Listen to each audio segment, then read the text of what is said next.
The project was incredibly secretive. At the beginning, for a couple of months, I couldn't even reveal that I was working on it. And I'm a big comic book reader, and there's a local comic shop that I frequent. And I went in one day, and I bought, I don't know, 6 or 7, Batman graphic novels, things like that. And my friend that runs the comic book shop said, "What's going on?" And I said, "Nothing." And he said, "Why are you buying so many Batman graphic novels and comic books?" And I said, "Oh, I'm just interested." And he said, no, there's something's up. "Are you writing the new Batman movie?" And I said, no. And he said, "You're writing the new Batman movie, aren't you?" "You are." No. It wasn't until they revealed maybe 6 weeks later that I was, that he said, "I knew it, I knew you were."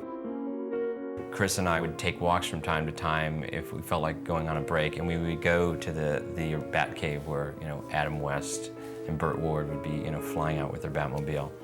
And then we would also spend time frequently working at a local diner. We would take breaks for lunch, and we would go there almost every day. Chris would order the exact same thing every time, which was an omelet with avocado, a side of bacon, and cream cheese.